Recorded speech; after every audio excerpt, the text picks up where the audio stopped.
السلام عليكم ورحمة الله وبركاته، أعزائي وإخواني متابعين قناة البازل السياسي. أرجو من السادة المشتركين إن هم يشيروا الحلقة، وعلى السادة غير المشتركين إن هم يشتركوا في القناة ويدوسوا لايك وسبسكرايب علشان الحلقة تنتشر وأكتر قدر من الناس يوصل لهم الفكر أو التحليل ده. مبدئيا أنا قناتي موجهة علشان في ناس بتفهم غلط. أنا قناتي موجهة للداخل المصري مش للخارج العربي ولا حتى الأوروبي. أنا اللي يخصني أو اللي يهمني الداخل المصري، شعبي وأولاد بلدي وإخواتي، ويهمني ويخصني نهضة مصر وتقدمها ورفعتها. وبحاول ان انا افكر مع اخواتي من مواطني بلدي ازاي ان احنا نقدر نطور من الدولة المصرية ولو حتى ثقافيا او فكريا، وازاي ان احنا نحلل الاحداث الخارجية بما يفيد الداخل المصري.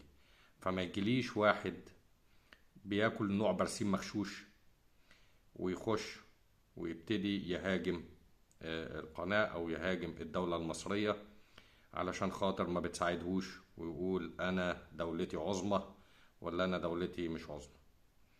لأن في نوعية من البشر لما تيجي تتكلم على حاجة تخصك أنت يحشر مناخيره ويحاول ان هو يقلل منك، لانه كان توقعاته سقف توقعاته ان انت هتبيع نفسك وتبيع دمك علشان خاطر تنقذه من كوارث اللي هو بيعملها. وفي بعض الاحيان الاب المشهور القوي ذو النفوذ لازم يسيب ابنه اللي متوهم ان احترام الناس ليه جاي من انه هو راجل قوي زي والده او اقوى من والده، او انه راجل ذكي، او انه راجل عنده حنكة، او مختلف عن بقية شباب جيله، وما يعرفش او مش عاوز يعرف او بيتجاهل ان احترام الناس ليه بيجي فقط من نسبه وارتباطه ومدى قربه من الراجل اللي هو والده، الراجل الكبير المشهور القوي. فالدولة المصرية، الدول العربية اللي موجودة في المحيط، دولة إسرائيل وأمريكا وأي عدو غربي ما بيتدخلش فيها تدخلات مباشرة فقط لأن في دولة اسمها مصر، والدولة دي مش من مصلحتها ان يبقى في تدخل غربي او صهيوني او امريكي في الدول العربية، وبتدافع عن المنطقة دي لأسباب كتير، منها أسباب أمنية، وفي أسباب ثقافية، وفي العاطفة، عاطفة الشعوب. فالناس ابتدت تتوهم ان عدم مهاجمة القوى الغربية ليهم ده ناتج من مدى قوتهم، او ان دول يقدروا يعملوا حاجات كتير والغرب بيعمل لهم حساب. ما يعرفوش ان انتوا بيتعمل لكم حساب علشان خاطر في حد شايل عنكم الحكاية كلها. عموما انا نفسي ان الدولة المصرية ترفع ايديها وتسيب بصراحة، يعني انا بكلم اخواتي من الشعب المصري ومن مواطني بلدي. نفسي ان الاب يرفع ايده عن الابن ويسيبه يواجه حياته علشان يكتشف ان احترام العالم ليه مش جاي من تقديرهم لشخص الابن، بل جاءتي من خوفهم ومن تقديرهم لشخص الاب. حتى لو حضراتكم بتتفرجوا على مسلسلات مصرية او افلام هتلاقوا الحكاية دي اتذكرت كتير، يعني اتحرقت في الافلام والمسلسلات المصرية. تلاقي ان الناس بتحترم ابن الرجل الغني فقط لان ابوه غني، او ابن الرجل القوي السياسي فقط لان ابوه سياسي، فبيتوهم الابن بقى بعد كده ان هو الاحترام ده جاي ليه هو، لشخصه هو، ما يعرفش ان الاحترام ده جاي لابوه. فانا نفسي ان حتى لو كان ده، انا عارف ان ده خطر على الامن القومي المصري، ان الدول العربيه لا قدر الله يحصل لها حاجه، او حتى ايران، لان ايران مهمه جدا للامن القومي المصري. اوعى يكون حد فاهم ان زوال ايران او وقوعها او هزيمتها في الحرب مع امريكا، او حتى الحرب اللي بينها وبين الدول العربيه دي حاجه كويسه بالنسبه للدوله المصريه والسياسيين او السياسه المصريه والاقتصاد المصري والكلام ده. لا طبعا ده مش كويس، وده مضر جدا للاقتصاد المصري، ومضر جدا بالسياسه الخارجيه، ومضر جدا بالامن القومي المصري، ان ايران تنهار او تنهزم، او حتى الدول العربيه تنهزم او تنهار. بس في ناس بتاكل برسيم مغشوش زي ما انا قلت، ونفسهم يحسوا ان هم حاجه، فبيهاجموا دايما. دايما طبيعي البني ادم اللي مش واضح او مش ظاهر في الساحه، علشان يظهر لازم يهاجم حد كبير، ده الطبيعي يعني. يعني حتى انا شفت مره في احد اللقاءات بين احد الممثلين، راجل ممثل طاق كده، ما اناش فاكر اسمه دلوقتي، هو مشهور بانه هو مجنون. هو ما بيظهرش في السينما، راجل من حقبة السبعينات والكلام ده كله. قال لك أنا فهمت من أحد الكتاب إن مهاجمة المشهور بتشهرك، فأنا حاولت أهاجم أحد الكتاب وأنتقده علشان أتشهر بناء على مهاجمتي للراجل المشهور ده. فهو طبيعي، هي دي وسيلة من الوسائل لأن الناس تظهر وتبان في إن هو يحدف الشجرة المثمرة بالطوب زي ما بقول. بس انا بصراحه الاسلوب ده في السياسه اسلوب غير فعال بالنسبه لينا، وفي نفس الوقت بيؤدي لنتائج عكسيه. يعني النهارده انا بساعدك وبحاول ان انا اتغاضى عن تطاولك، فما تحاولش ان انت تفهم ان عدم ردي على التطاول او تجاهلي للتطاول بتاعك ده ضعف، او ان انا موافق على التطاول بتاعك عليا. فلازم انا بخاطب الحكومة المصرية، لازم الحكومة المصرية تسيب الجماعة دول شوية يواجهوا الامر الواقع. لازم الناس دي تتعامل بالاسلوب اللي يخليها تحس العالم شكله ايه، من غير كفر. لان دولة زي دولة اسرائيل مين هيقدر يوقفها لو حبت ان هي تخش تحتل اي دولة عربية من الدول الضعيفة اللي حواليها دي؟ مين هيوقفها؟ هيخافوا من مين؟ اذا كان دولة اسرائيل ضربت قطر بالطيران ومفيش بني ادم على وجه الكرة الارضية قدر يواجه دولة اسرائيل، ولا غربي ولا شرقي، مين اللي وقفها؟ مش حد وقفها. الحل الوحيد ان انت توقفهم ان انت دولة زي مصر تقشر عن انيابها، في الحالة دي هيخافوا وهيتلموا. انما مصر ما عملتش الحكاية دي، وكانوا العرب فاهمين او القطريين فاهمين ان هم هيشتموا في مصر طول الليل وطول النهار، مثلا في القنوات زي قناة الجزيرة الفترات اللي فاتت قبل المصالحة، وبعد كده يبتدوا ان هم يتصيدوا اخطاء للدولة المصرية، وبعد كده لما تحصل ان اسرائيل تضرب قطر او امريكا تخلق قطر او الجيش المصري يقوم متحرك وطالع ورايح وضرب اسرائيل علشان خاطر قطر. ايه الهبل ده؟ ايه الهبل ده؟ التفكير ايه؟ ازاي ده يعني؟ جايبين الكلام ده منين يعني؟ وبالنسبة لبقية الدول العربية، الدولة الفلانية او العلانية يقعدوا طول النهار يشتموا في المصريين، ويبتزوا العمالة المصرية في دولهم، ويبتزوا الحكومة المصرية علشان تحقق لهم مصالح معينة سياسية أو اقتصادية، مقابل إن هم يعملوا استثمارات عند مصر أو في الأراضي المصرية اللي هي بتدخل لهم فلوس أصلا، اللي هو استثمار يعني. فعلشان خاطر يخففوا من حدة سعر صرف العملة في الفترة اللي فاتت، فكانوا بيبتزوا مصر. وفي نفس الوقت علشان مصر ما هياش عايزة ان هي تعمل عمل احمق يضر المنطقة ويضرها بعد كده في المستقبل، لان مصر رؤيتها بعيدة. حتى لو كان في دول بتحاول ان هي تهاجم مصر بانها تساعد شوية انفصاليين في السودان زي حميدتي وزي دولة الإمارات وحميدتي، يعني دي حاجة مشهورة، حاجة مش خفية، يعني الإمارات بتساعد حميدتي وده حاجة معروفة.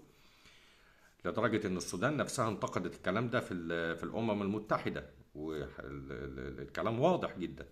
دولة الإمارات بتساعد حميدتي، وواضح جدا الاستثمارات العربية اللي موجودة في سد النهضة، يعني دي حاجة مش خفية. كل دول كانوا بيبرطعوا بيعملوا اللي هم عايزينه، لان عارفين ان والدهم في الاخر او الراجل اللي الكفر اللي عليهم، الراجل اللي حاميهم، راجل متساهل ومتسامح، وهيسيبهم يعملوا اللي هم عايزينه، وفي النهاية هيسامحهم لو وقعوا وهيسندهم. يحصل ايه لو الدولة المصرية سابت الناس دي تواجه مصيرها ولو مرة واحدة علشان تتعلم، علشان تعرف ان التغاضي بتاعك ده مش معناه ان انا بدي لك حق ان انت تزيد وان انت تتطاول عليا. ده انا بس مش عاوز ايه، مش عايزك بقلة خبرتك تدمر نفسك، وبحاول امتص الاخطاء او التطاول ده، وما بردش عليه علشان خاطر عارف ان انت عندك خبرة قليلة جدا، وبحاول امتصك واتفهمك. وده راجع لأن الدولة المصرية دولة عميقة، دولة قوية عميقة، عندها سياسة بجد، عندها ثقافة بجد، عندها تاريخ بجد، عندها عمق. فتصرفاتها مش صبيانية، يعني تصرفاتها مش ردود أفعال متهورة ناتجة عن موقف معين حصل في توقيت معين. الناس دي بتفكر بأسلوب مختلف، بالاسلوب السياسي الرزين، مش اسلوب النهارده انت شتمتني فانا هروح ارد عليك وممكن اقطعك سياسيا واقتصاديا مقابل ان انت شتمتني على السوشيال ميديا او في الاعلام. فالدولة المصرية اكثر حكمة واكثر هدوء. طبعا المؤثرين بتوع السوشيال ميديا والاعلام هم لا يتبعوا لا الدولة المصرية ولا ولا دول الخليج. دول ناس يتبعوا انفسهم ويتبعوا الشعوب اللي هم منها، وبيمثلوا رأي الشعوب مش رأي الحكومات. يعني الهجوم اللي حصل من الجماعة العرب على الدولة المصرية بعد، اللي غير مبرر، اللي أنا مش قادر أفهمه ليه، يعني اللي أنا لغاية النهاردة مش قادر أفهمه ليه، غير إنه هو ممكن يكون عمالة لدولة إسرائيل أو يكون جهل، الله أعلم.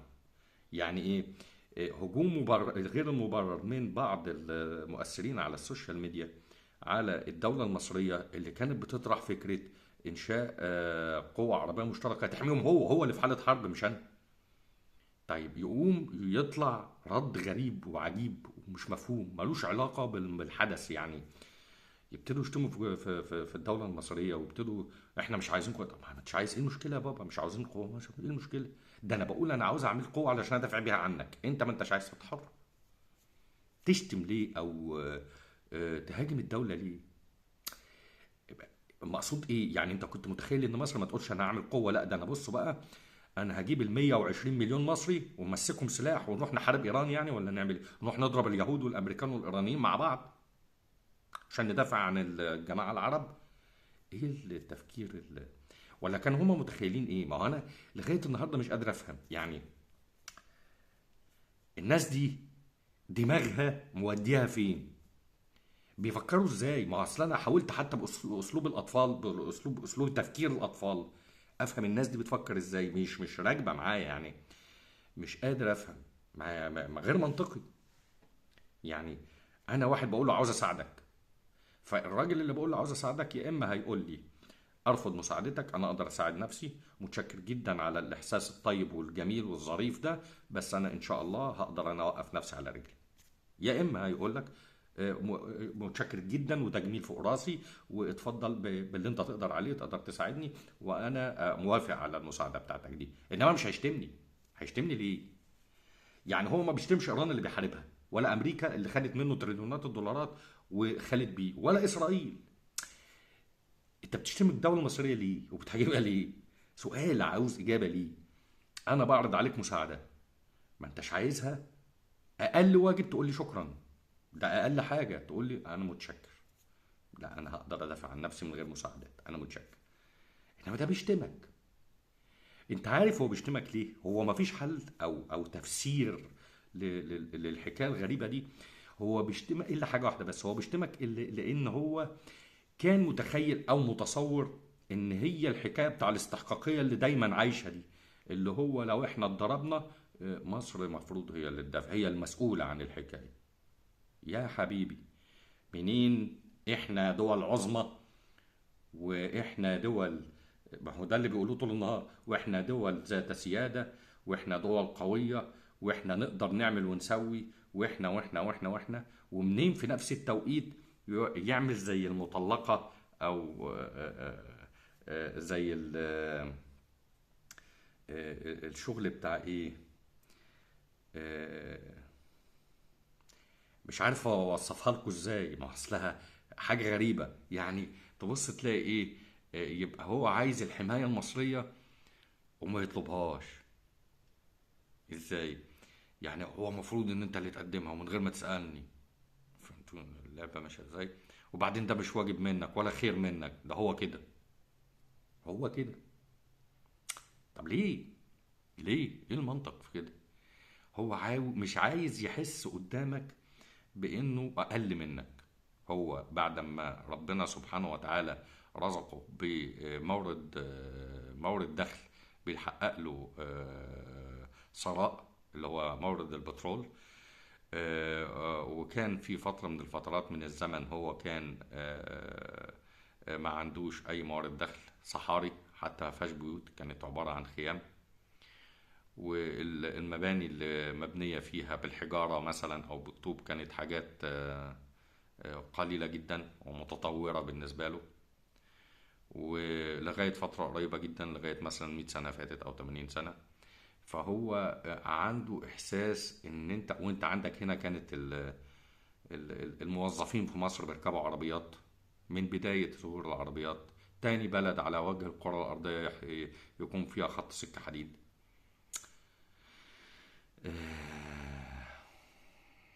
فهو شايف ان هو بعد ما اقتنع عاوز يحس ان انا كويس برضه، انت فاهمني.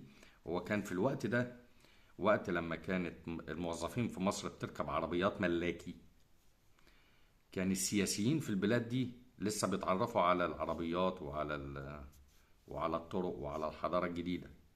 المدني الشعوب كانت يعني لسه خالص خالص، يعني لسه الخيمة ولسه ولسه الحيوانات اللي بيرعاها والكلام ده كله لسه هو ما دخلش المدنية تماما، لسه بعيد. ده من كلام من 80 سنة، مش من بعيد، من 80 90 سنة أقصى حاجة.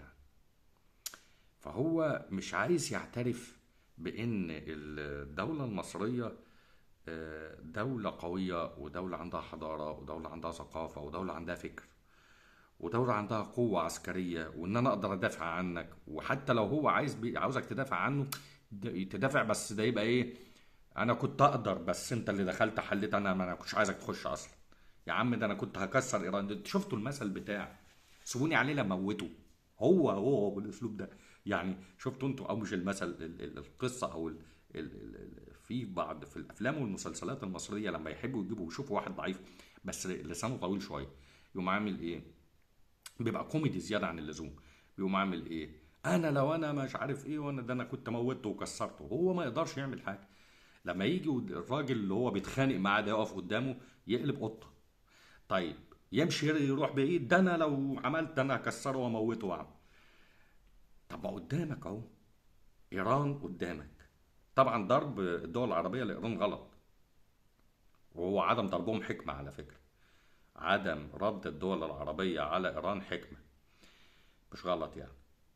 بس انت لو عايز تضرب إيران كشعوب، طب ما إيران قدامك، اضربها. عاوز تعادي أمريكا وإسرائيل، إسرائيل مش بعيدة ما هي. عاوز تعمل إيه يعني؟ اللي انت عايز تعمله ما تعمله. ايه المشكلة يعني؟ ايه مشكلة الدولة المصرية في الحكاية دي؟ عملت لك ايه مصر؟ هي اللي يجي يطلع لك بقى يقعد يدور لك على حاجة علشان يقول لك ايه، ان احنا موضوع ضرب ايران لينا ده، لا احنا بنصد ايه يا ابني؟ امال البتاع دوت القواعد الامريكيه اللي اتضربت عندك على ارضك دي جت منين يعني؟ ازاي يعني؟ فيلم كرتون يعني؟ بلاش ده كله. المواني اللي اتضربت عندك دي ايه نظامها؟ طيب مصاف النفط ايه النظام؟ كانت هنا في مصر مصاف النفط دي واتضربت؟ بلاش. المواني اللي انا قفلتها لك على الخليج العربي، هو ده مش تأثيره ضرب؟ مش مؤثر عليك؟ هو بيحاربك اهو. هو بيحاربك الراجل، خلاك ما انتش عارف تنقل النفط من الخليج العربي ولغمه لك. دي مش ده اعلان حرب يا ابني؟ هو ده ايه ده؟ عاوز تحارب ايران خش حاربها. هو غلط على فكره، بس لو عاوز تحارب ايران خش حاربها. تقعدش بقى تقول اصل مصر وما مصرش، انت ما انتش عاوز تخش تحارب ايران اللي هي قدامك وملغمه لك الخليج اللي بتعدي منه تجارتك وبترولك، وعماله تضرب عليك بومب العيد، وعايز مصر تروح تحاربها، ولو ما حاربتهاش ومن نفسها ومن غير ما تسالك ومش جميله منها، تبقى مصر فيها وصفاتها ونعتها، ويطلع بقى شويه مؤثرين واصل مصر دي شعبها فيه، واصل مصر دي. انتوا كنتوا عملتوا ايه في صد النهضه؟ عملت إيه في صد النهضه؟ هو صد النهضه الميه بتاعت نهر النيل نقص منها نقطه ميه واحده؟ ما يبنوا سد ولا 10 ولا 1000. ناس بتبني سد في اراضيها، دي سياده وطنيه يا ابني، في ارضه بيبني سد. انا اللي يخصني ان ما ينقصش الحق بتاعي من الميه نقطه ميه واحده. ده انا محاصر اثيوبيا، ده انا عامل قواعد في الصومال، وعامل في اريتريا، وعامل في جيبوتي، ومانع اثيوبيا انها تاخد نفسها، اللي هي كلب اسرائيل في المنطقه، مانع انها تاخد نفسها وتطلع بره على البحر الاحمر، وموقف لها الدنيا ومحاصرها من كل اتجاه عسكريا، وعامل لها مشكله اقتصاديه. نهر النيل ما فيش نقطه ميه بتنقص منه. نهر النيل علشان يستفيد هو بصد ولا بيطلع منه كهرباء، وعلشان هو يستفيد من سد النهضه لازم ينشئ قبله مجموعه سدود علشان يقدر يمنع الميه عن نهر النيل، وانت مش مخليه يعمل السدود دي. سد النهضه اصبح ولا له اي معنى، ده بالعكس، ده بينظم تدفقات الميه دلوقتي، وبيمنع الطمي اللي هم كانوا بيتحججوا بيه فعلا، وهيتسد كله واتسد منه اجزاء كبيره، وما بيقدرش يولد الكهرباء بسبب الطمي اللي هو اتكون وراه، الطمي اللي جاي من نهر النيل من الجبال عنده، لان هي تربته تربه بركانيه. وسد النهضه ما بيعملش حاجه. سمعتش انت في مره ان مصر جت تبص على النيل الصبح لقت النيل ما فيش ميه وجف؟ فين؟ ايه المشكله؟ انا اللي شايفه ايران بتسقط عليك صواريخ، ده اللي انا شايفه بعيني. شفتش انت بعينك بقى نهر النيل على الارض؟ فكلام مش منطقي يعني، وكلام شغل بتاع كده النسا ده مش سياسي، ولا هو ولا ليه ولا حتى يقدم قدام. انت لو عايز تتقدم قدام فكر صح، مش الشغل ده. فكر صح ازاي ان انا اقدر استفيد من دولة قوية زي مصر بالادب مش بقلة الادب يعني. دولة قوية زي مصر ازاي ان انا اقدر استغل علاقة، اعمل معاها علاقة كويسة، واستغل العلاقة دي بان انا احاول اشوف حل سياسي مع ايران، لان الحل العسكري مع ايران غلط. لان حتى ضرب ايران يعني، حتى لو الدول العربيه عندها القدره انها تضرب ايران، المفروض ما تضربهاش، لان ضرب ايران او دوله ايران حمايه للدول العربيه قبل ما تكون ضرر ليها. لان اسرائيل هتفضل وامريكا هتفضل مرتبطه او شبكه، او عندها مشكله مع ايران، فده هيخلي التوجه الامريكي والاهتمام الاسرائيلي والامريكي دايما مع ايران، فده غطاء للدول العربيه، لان هم لو خلصوا من ايران هيبتدوا يدوروا عليكم. فايران حائط صد بالنسبه لك، خط دفاع اول، خليهم على طول عايشين معاه. فدمار ايران مش مصلحه للدول العربيه، دمار للدول العربيه ودول الخليج بالذات. ومصر برضو ضرب إيران مش مصلحة لمصر، هي خط دفاع، هي شغلة إسرائيل عنك. دايما إسرائيل مشدودة، حتى بتبقى في الحسابات. يعني إسرائيل لو بتحاول إن هي أو بتفكر إن هي تشتبك معاك، فبيفضل دايما في حساباتها إيه اللي هيحصل لو حصل إن إيران وأنا بشتبك مع الدولة المصرية ضربتني، يبقى أنا بتضرب من اتجاهين. فإيران، إيران وجودها مهم جدا، مهم لكل المنطقة. يعني إيران مش حاجة وحشة، ده بالعكس ده حاجة كويسة جدا. بس العرب مش فاهمين الحكايه دي. الوجود الايراني حاجه كويسه، ممكن الحكام العرب يفهموا الحكايه دي، انما الشعوب العربيه ما يفهموش الكلام ده. فانت ازاي تستغل الحكايه في انك تعمل موافقات سياسيه معينه بين دول الخليج ومصر وايران؟ ازاي ان انت تستغل مصر والقوه السياسيه بتاعت مصر والقوه العسكريه والنفوذ المصري في انك ان انت تقعد دول كلهم على الترابيزه، واخد لي بالك، تقعد ايران وتقعد امريكا وتقعد الدول العربيه وعاوزين نحلها وتخلص تنقذ ايران وتنقذ الدول العربيه، لان انقاذ ايران انقاذ لنفسك. وجود الايراني هيفضل دايما صمام امان ليك من اسرائيل وامريكا. فهمت؟ طيب، وعلشان برضو ما نطولش في الكلام، زي ما انا قلت قبل كده، احنا لا لينا ناقه ولا جمل في الحرب دي. عشان نبقى برضو واضحين، الحرب المباشره مع ايران بالعكس، احنا ضرب ايران ما يفيدناش. الحرب ولا ضرب الدول العربية يفيدنا. الحرب المباشرة مع إيران، إحنا مش هنحارب إيران، وما ينفعش نحارب إيران، وما ينفعش نحارب لأمريكا وإسرائيل بالوكالة، حتى لو إيران دي دولة معتدية ودولة من مصلحتنا إنها تتضرب. ما ينفعش إن أنا أحارب للأمريكان واليهود. بقعدهم أنا اتفرجوا عليا وأنا بنهار أمام إيران، ولا بدمر قوتي أمام إيران، وهم يحتفظوا بقواهم وعشان بعد كده يخشوا يضربوني. مش منطق يعني، مش منطق. والدول العربية، الشعوب العربية، ممكن الحكام العرب شوية فاهمين، لأن بيبقى في خطوط اتصال بينهم وبين بعض. وأكيد الدولة المصرية، وده أكيد أكيد يعني، عاملة خطوط اتصال مع الدول العربية، وطبعا بتوليهم بالحاجات دي، بتفهمهم الحكاية ماشية ازاي. عموما طولت عليكم، شكرا جزيلا، وهنتقابل ان شاء الله في حلقة جديدة بكرة، وان شاء الله يعني هتكون حلقة قوية جدا بعدلها النهاردة. وكل سنة وانتم طيبين بمناسبة عيد الفطر المبارك، وأشكركم جزيلا، والسلام عليكم ورحمة الله وبركاته.